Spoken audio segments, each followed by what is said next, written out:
Hello and welcome to episode 4 of the Yarn Dispensary podcast. My name is Gemma and I'm here alone today. We've tried very hard to find time to record all together, but it is proving quite difficult. We're all working different days. So rather than leave you any longer without a podcast and some news about the Yarn Dispensary, I thought I would come on and just share a quick couple of updates for you. If you are a new viewer, thank you very much for trying out the podcast. I'm not usually solo, I'm usually joined by at least Ros and Linda. If you're a returning viewer, thank you so much for your patience. Cannot tell you how much it is appreciated that you have come back after what is, I think, a 3-month hiatus.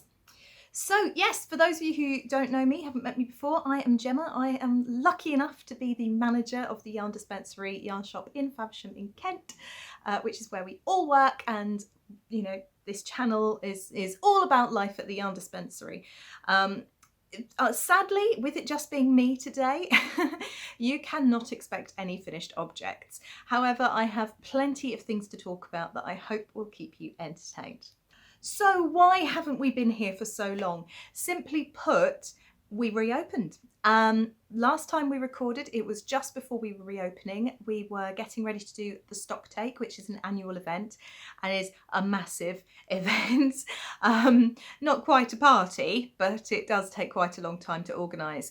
And then after that, the team did so well with the stock take that we actually were able to reopen almost a full week ahead of schedule. We actually opened on Monday the 12th of April instead of Friday the 16th, which was just lovely to be able to open our doors and welcome everyone in again. It just felt good to be back. So then we were launched into working, and of course it's a bit of a shock when you've been doing a few hours here and there to suddenly find yourself working again and juggling all the things that that entails. So we are all very lucky and grateful to still have our jobs. It's been a very tough 18 months, I know, for people the world over, and we count ourselves as very lucky. But yeah, it's just meant there's been no time, especially with myself. I work full time and I need to be here to record with my team because of the internet connection and things like that. So all that to say, sorry we've been absent, but it's because we've been doing all the yarny good things that you love us for. So as I said, I don't have any finished objects, but I do have some whips to talk to you about, and some yarny news and some shop news and bits that I think you will enjoy. So I will start by sharing with you what I've been up to for the last few months. Now, one of the things that my job as shop manager entails is making some decisions about choosing new yarns, new stock. And one of the things I started road testing last winter, before we found out we were getting locked down again, was a brand new Aran weight yarn which launched by West Yorkshire Spinners. It will come as no surprise to you. You know, it's one of our favourite companies to work with. They have great ethics, their yarn is of fantastic quality, and it's British, which is always a plus. And the customer service, certainly from a retailer's point of view, is second to none. It's absolutely brilliant. So the yarn that I was road testing, you see my basket of goodies here, this is all Yarn Dispensary related, was this. And it'll come as no surprise to those of you that know me that I chose blue, because blue is my colour, blue is my neutral. Here we are. Now this is, you can see from the label if I hold it still, this is the Croft Wild Shetland. So it is once again made in association with Jameson of Shetland, Jameson and Smith, of Shetland, the wool brokers who work with them to produce the Croft Shetland Aran colours and Shetland Aran tweed and the Croft DK. The difference with this one is, although once again it's an Aran weight, it is actually unplied. I don't know if that's going to focus for you. Come on, focus please. Focus please. Let me tap the screen. Can I get it to focus? Just about. So this makes it roving. Now I'm always very, very cautious about roving yarns. One of the issues that's cropped up a few times is, I don't know if you've seen the massive arm knit blankets with these huge balls. They're balls of roving, and the problem is people spend hundreds of pounds on buying that roving and arm knitting it for the whole thing to disintegrate. So I'm always very cautious. However, having bought a bag of the blue with which to make myself a jumper, and I'll put the picture of the jumper I'm making here. It was in an issue of the Knitter, which is one of our favourite knitting magazines. Having made the back, I haven't made the front yet. I made the back, and then we were locked down and it was clear we were going to reopen in the spring, and I was like, well, I don't need to worry about Aran yarn anymore, do I? So I put it to one side. Predictable. Anyway, having worked with it, I can say I absolutely love it. So here we are. You can see it's not quite self-striping. It's kind of like an ombre type thing. It fades in from light to dark and back again. And this pattern is the Architecture Sweater by Emma Vining. I believe it could be Vinning. I apologise, Emma, if I've pronounced that incorrectly. And as you can see, it is an all over cable jumper because I, guys and gals, I'm a glutton for punishment. So yeah, this is the back. It's almost finished. It is slightly rustic. It's not at all scratchy. Minimal prickle factor around my neck. Now the roving, why, you might ask, do I not appear to have a ball of yarn attached to either end? Well, I had laid it on the footstool and the ball of yarn, the yarn cake I was using, had fallen to the floor, and my husband walked past and managed to get himself caught in the yarn, tripped, and the yarn ripped, because that's the thing with roving, where it is unspun, unplied, or it's very loosely spun. It can, if you pull it hard enough, I mean, it can do that, what that just did there, split, which is obviously what you'd normally do. You'd normally pull the staples apart to then spin them on a drop spindle or a spinning wheel. So, is this something that I think should put us off of using the yarn? No, because unless you are strangling your needles, that doesn't happen.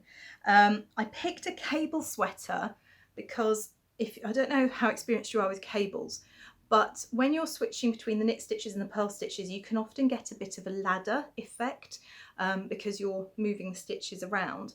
So I tend to pull quite tight between the knit stitches and the purl stitches. So I thought if there's going to be a good test for this yarn, a cabled sweater is certainly it.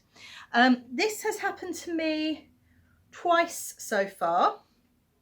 You can see where I've tied it in. I mean, I could have spit spliced it, but I don't like, this could sound really weird for someone who runs a wool shop, a yarn shop, right? I don't like rubbing yarn between my hands. The glare makes me go all funny. So I'm going to use some water and some friction in another way afterwards to just secure it. But no, in this entire jumper so far, the back, it's only happened to me twice. So I think do exercise caution, don't strangle your needles, but the result is so deliciously worth it. This jumper is something that I'm going to be working on ready for the winter. It will not be for me anymore, it will be for the shop, and I'll come to why in a little while. So you'll be able to see this on display when we get those yarns in for the winter. It comes in a range of colours. I think there are 4 colours and a neutral. So let's see, 166 metres, hand wash only, and it's so that's different to the spun yarns. It's hand wash only, or the plied yarns I should say, and 100 gram hank. So it's interchangeable with all of West Yorkshire Spinners' existing Aran patterns, which is very exciting. So you don't have to go and get a whole new book, whole new collection of patterns. However, it's always nice to see the ones that they have brought out so you can see how those colours are going to work. The next yarn I can talk to you about is another West Yorkshire Spinners that we are considering for the winter. There has been a surge in interest, fluff. There's been a surge in interest in lace knitting recently, which thrills me to little bits because I think it's a very underappreciated yarn weight and an underappreciated skill. We had some lovely ladies in the shop just this weekend sharing the most stunning shawls with us and opining that we don't have more lace weight, and I must say I agree. So I was given this a fair while ago now by West Yorkshire Spinners, and it is called Exquisite. I love the ball band. I mean, ball bands aren't everything, and don't judge a book by its cover, but that is a mighty fine ball band. I've got the colour that is called Emerald, very apt, and it is 800 metres per 100 gram hank. It's 80% Falkland wool, which we know is very, very soft. 20% mulberry silk is hand wash, but I'm going to be trying it out with some of the patterns from our the Magic of Shetland lace knitting, which brings me to another work in progress that I would love to share with you. So I'll report back on that later on in the year. I think it'll be fantastic, especially with the silk. It's going to have wonderful drapes. It's going to be fantastic for statement pieces, for those winter parties, and for heirloom shawls and things like that. But that brings me on to a work in progress. It isn't one of mine, it is one of Vic's. Now, Vic isn't going to be joining us on the podcast anymore. That's totally fine. Being on camera isn't for everybody. When I first started podcasting 3 years ago, it took me 5 goes to record the introduction, and I think I recorded 3 episodes before I found one that I was actually happy to put up out into the world. That's not because I'm incredibly vain, but because you feel very nervous and very vulnerable when someone's watching you, especially when you don't know who that someone is. So if you're new here, hi, introduce yourself below and please help me feel less terrified. So I'm showing this project off on Vic's behalf, and here is a photograph of it as it started. So again, the motivation for this will become clear shortly. We have the most lovely Wensleydale yarns from 2 local flocks. Longcroft Longwools, which we've talked about quite a lot, and Ali has a monthly column in our newsletter. And the other one, the first farm we worked with, is called Marley Yarns. And Marley, again, is, Marley's pure Wensleydale flock. And they have black Wensleys and white Wensleys. They are rare breed sheep. They are very well looked after. Both of our flocks are no-kill flocks. I say ours like they belong to us, but both of the flocks we work with are no-kill flocks. I apologise, my dog has now decided he's hungry. Are you going to eat that quietly or noisily? Noisily. I'm not going to stop him because he's been off his food because of the heat, so please just forgive the ambient dog eating kibble noise that you will hear in the background.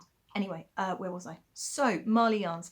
And we've done a few things in it before, particularly in the DK weight yarn. So we've done this beautiful pair of gloves, which actually you can purchase from us. It was made to sell. And this jumper that I'm showing to you now, modelled on me some time ago, which is from a Sublime pattern. But we've decided we want to do something more to show off the beautiful 4-ply pure white Wensleydale. So Vic and I had a flick through the Shetland lace book because we thought this is just crying out to be an heirloom shawl. And as you can see from this first picture, we chose a beautiful statement shawl. Now, Shetland lace knitting traditionally is gossamer fine, and you'll be able to pull it through a wedding band. Now, this being 4-ply, you won't be able to do this, but it still looks absolutely stunning. As you can see from this swatch, we swatched first of all so we could see what it looked like, and both Vic and I agreed it was stunning. Vic was happy to take it on. Vic has far more patience than me for this sort of thing, and so work began. And here is a picture of the most recent stage. So as you can see, the border is actually created first, and then the middle is attached onto it, which is a very, very interesting construction, but it looks absolutely stunning. And the motivation for this project will bring me on to my next work in progress and some very exciting shop news that I have to share with you. So my next work in progress I have to share is a new cast on. I started it about 3 weeks ago, but I've been very busy with lots of other projects, so haven't put too much work into it. It is living in our Yarn Dispensary exclusive birthday bag, which was created for us by Marna Gilligan, who is in Katzenberg, who you will be able to find on Instagram and all those usual places. And she created this screen print of our beautiful shop, complete, of course, with sinister cats. This was limited edition, and I was thrilled to be able to get one. So my current project uses this Vivacious yarn. Now this is from Fibre Spates and it is called Vivacious DK. It doesn't actually come with my hair, I've added that. And this colourway is called Shoreline. It's beautiful variegated blues. So that's it in the skein. This is it in the ball, in the cake, which has been wound.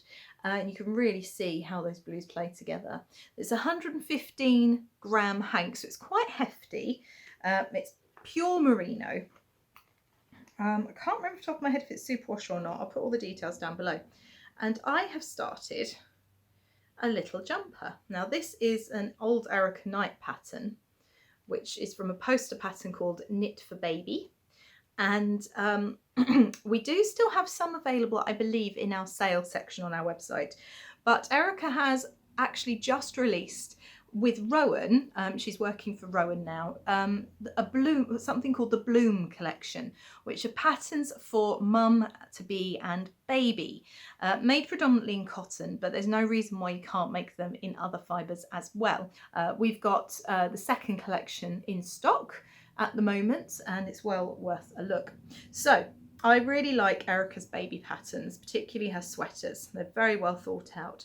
So this one will actually have a couple of little buttons as well. It's all rolling in because it's all stocking stitch at the moment, but you can see how that yarn is progressing. Okay. And the reason that I have cast that on and that Vic has cast on that Shetland Heirloom shawl is because we are going to have a new recruit. So this is going to be episode 4, and if we get July, August, September done, there'll be 3 more episodes before I actually leave temporarily, because I am expecting a little one. So yeah, we're going to have a new member of Team Yarn Dispensary due to arrive in November. Might not be the best person to ask about yarn choices to start with, but I'll train them up quickly, whoever they may be, he or she. So yeah, that's basically another reason why we haven't been recording quite so much, because as I've been going back to work, the times that I'm not actually at the shop for the first few months, I was just asleep. But we are all about the baby knits right now. Linda recently welcomed her gorgeous little grandson, pictures of which can be found. Pictures of which? That's awful. It's because I'm thinking of the jumper he's wearing. Pictures of whom can be found on our Instagram and our Facebook, and he's modelling a very sweet jumper made in socks. Yeah, and I know Linda will want to talk to you about that herself in the next episode, so I shall leave that for her. So that brings me to say that we will obviously be recruiting. I'm looking for a maternity cover store manager for 6 months starting in September. And if you are interested in that at all and live in the area, I mean, obviously I know plenty of you will probably be interested, but knowing that we have people watching from as far-flung places as New Zealand and Canada, I think some of you may be just a teensy bit far away. But by all means, do drop me an email. I will put the shop email down below, and when the application packs are ready, I can send one out to you. So, one little baby jumper. So that's the back, and I have cast on the front. There we are. So I've done the 6 rows on one size needle, and now I need to go up to the next size needle. So that is living in there. This is the Knit for Baby poster pattern, which, as I say, I think we've got some left of. I took this one because I think someone had trodden on it. Yes, there's a footprint in the top. But the poster pattern is a bit unwieldy. It's a bit like reading the Telegraph on the train before they did the small versions. Right, ready? Here we are. So, Knit for Baby. And you get all of these patterns. So I'm actually doing this little sweater at the bottom. I look ridiculous, I know, with the buttons, but I'm omitting the little elbow patches which are sewn on afterwards. They're probably a good idea for crawling babies, but it's not very me. I'm also not using the recommended yarn. The recommended yarn is British Blue, which was Erika Knight's own yarn through Ramsden's. I'm not using it for 2 reasons. One, because we are no longer stocking it, as it's no longer delivered from Britain, it's delivered from Europe, and that means customs. But also, I love Vivacious DK from Fiberspace, and I just don't think, don't ever be scared about substituting yarns. There is a fantastic website called yarnsub.com where it will actually match yarns based on the properties of the original yarn that the pattern calls for. So if, for example, you are looking for an alternative to linen, it might suggest a cotton bamboo blend or something like that, and it will literally look at all the factors like the drape, the weight, stitch definition, behaviour, all sorts of things like that, which is excellent. But also myself and my team are really well placed to advise you as well. So I've swapped one pure wool yarn for another pure wool yarn. Both of them are DK weight. I did swatch, I did get gauge. So yeah, that's that. Is it the cheapest yarn we do? No, absolutely not. It's a hand dyed, albeit on a kind of commercial scale. And sorry, there's a knot in it and I'm trying to work out why. Oh, I think that's where the label came off. I see, right. So that's why it's got that lovely variegated tone to it. But I can hand wash things, although I'm going to be sort of a frazzled mother, I'm sure. I will be able to cope with hand washing this, but yeah. So there we go, and I think this little one's worth it. So I have one more whip to share with you, and then I will get on with all the Yarn Dispensary exciting news, including plans for future knitting. Once again, I've added my hair to this yarn, so you'll have to forgive me. This is another fibre space yarn. It is called Scrumptious 4-ply.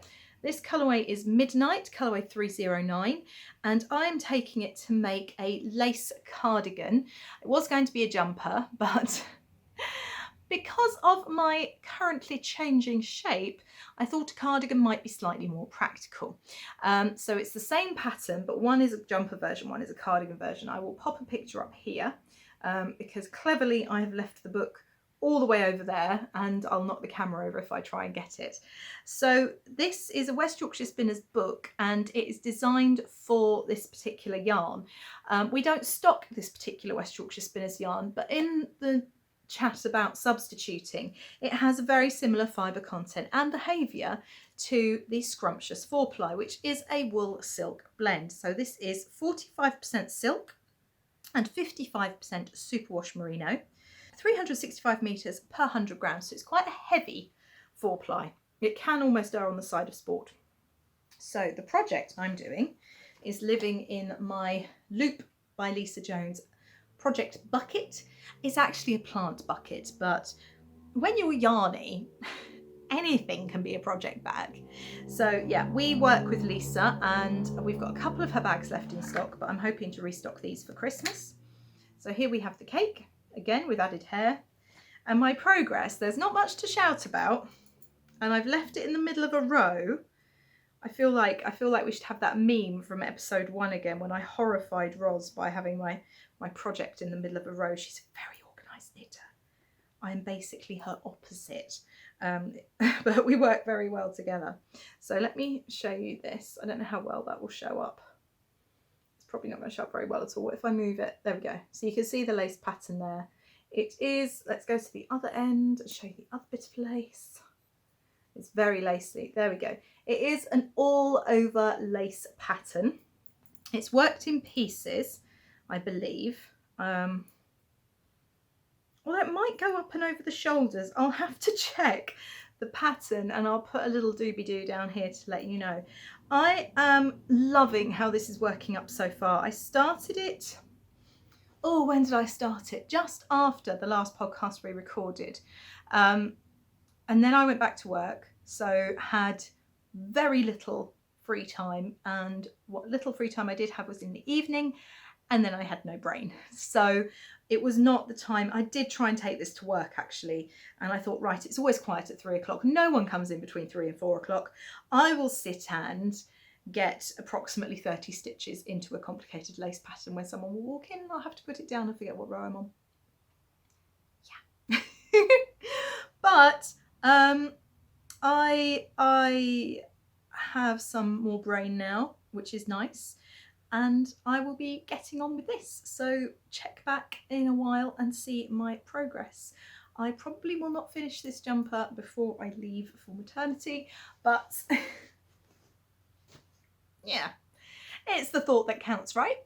So I have done absolutely nothing to my linen shawl. It will come as no surprise to you to know I've got that far with it. I do still want to do it. Do get your entries into the Not a Make Along in. You just need to go onto our Facebook group, which I'll link down below. We've already got one fantastic, what's it called? Lumpy Space shawl, which is a fab name, and it's some sort of pop culture reference that I don't understand because I'm not cool enough, by Stephen West. And Jane has done this and it looks absolutely fabulous. So do get your entries in. I know there's a whole plethora of Spectra shawls going on. I know that Ali's cast one on, and Debbie and Helen, and Linda's doing one. Roz did one. She started it off. She's a real trendsetter, our Roz. So do please check that out. The patterns do have their own section on our website for the make along patterns. They are paper patterns that will be posted out to you. So yeah, check that out.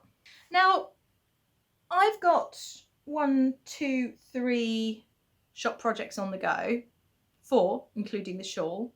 So naturally the thing to do would be to plan another 3 projects. Yes? Yes. So I wound up this skein of Truly Hooked mohair lace, which was a base we carried last year. It has since been replaced. I believe, I've dug this out from my stash, I believe this is the same base, but it's a different base to this one. I believe this is the same base we're currently carrying. I will have to double check and correct myself. If I'm wrong, give myself a slap on the wrist. But as you can see, it's still floofy.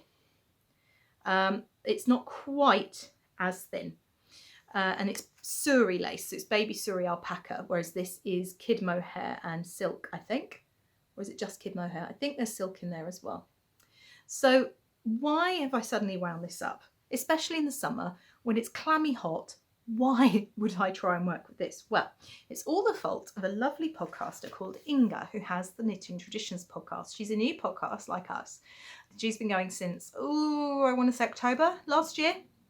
And she made this pattern called the Ranunculus by Midori, Knit Cafe Midori. So I did have her full name on here somewhere.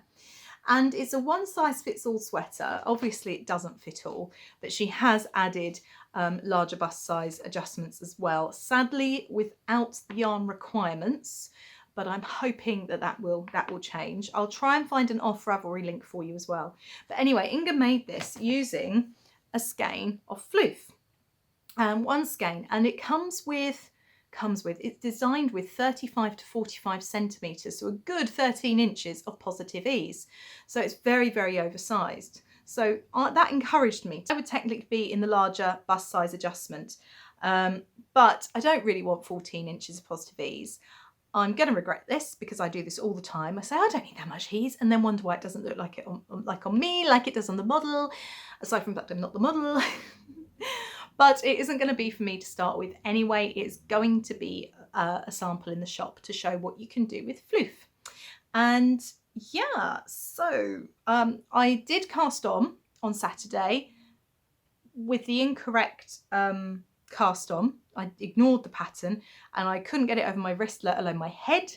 So Inga's recommended the Norwegian cast on, which I've promised her I'm going to look up and try.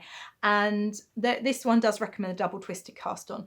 The reason I'm ignoring the pattern yet again is because Inga's knit this, she's on her second one of these, and I know her cast on works. This cast on will obviously work, but the advantage of learning a new cast on when you know someone who's done that cast on is that you can ask them for advice. So I'm going to be doing that. I started with the cable cast on when I was a very little girl and my grandma taught me to knit, and I was quite happy doing that. However, I am learning it is not suitable for all things. So that is future project. That is next up on my needles. So that's it for creative content from me. I have a whole host of things that I'm planning to make in the future, but I will talk about those next time when I've actually got a little something to show for it. Yeah, so I will be back in a moment. I need to fill up my water glass because it's swelteringly hot here in Kent at the moment, and I'll be back to tell you all the exciting news that we have got going on at the Yarn Dispensary. On to Yarn Dispensary news. So I've got hiccups.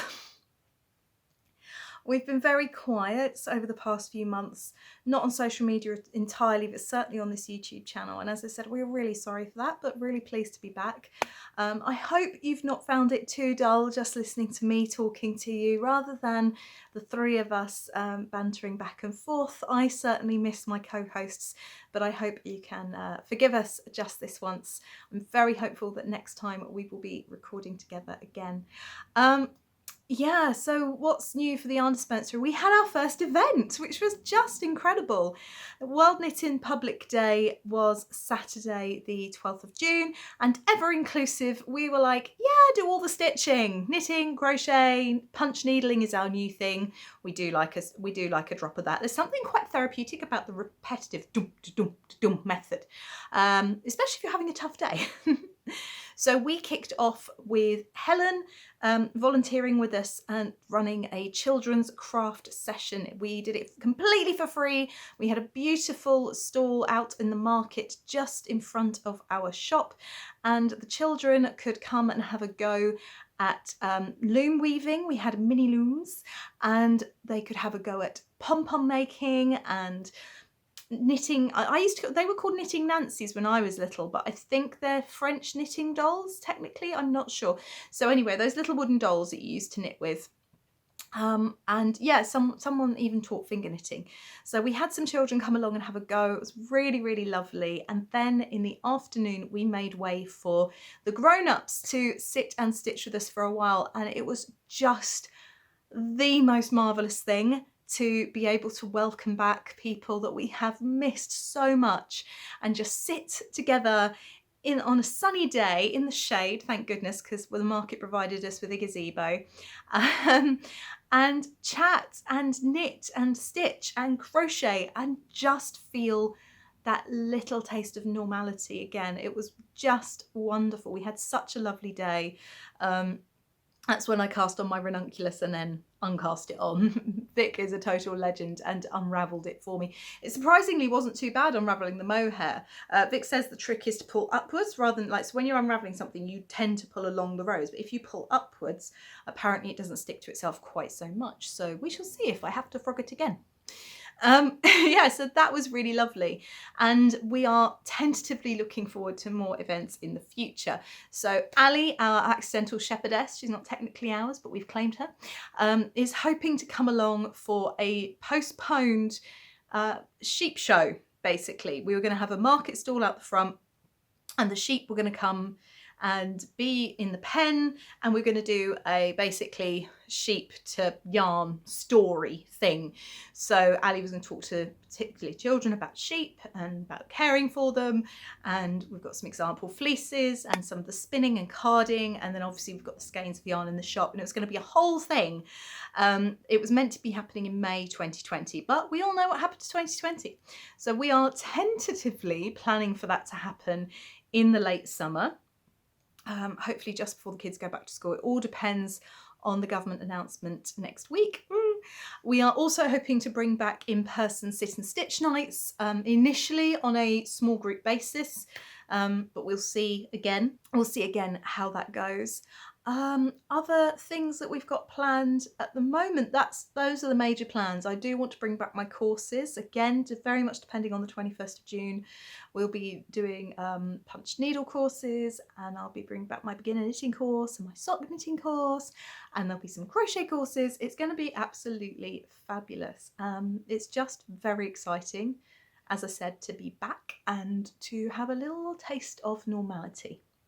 So yeah, talking of Longcroft, I want to let you know about something really special. We have got the new collection for 2021, exclusive to us. It's debuting, and I've just popped it up for pre-order on the website, and it's on special offer. So if you pre-order, you get it for £16 a hank rather than 17. There are 4 dyed yarns, which are pure Wensleydale, and there's the natural black, which is a blend of Lovebug and Ladybug, and the black Wensleydales, and Rosie the alpaca. Quick update on Longcroft. You will have seen in our I think it was our last episode, that the lambing was taking place. The lambs are doing so well, and Lonely Boy, who was the sole surviving Black Wensleydale lamb, is just the king of the paddock. Basically, he's an absolute darling, a very special boy, and has now been adopted by Ali's mum.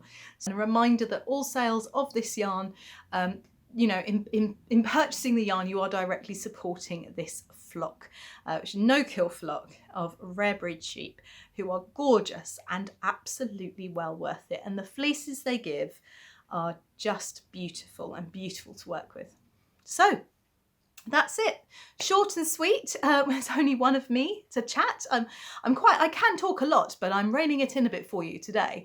I'm probably forgetting loads of things, but anyway, I've talked at you for long enough. You're probably sick of the sound of my voice by now. I hope that you have enjoyed having something to see on the channel, and next time I will be joined by hopefully a co-host or two for your entertainment. Take care. Bye.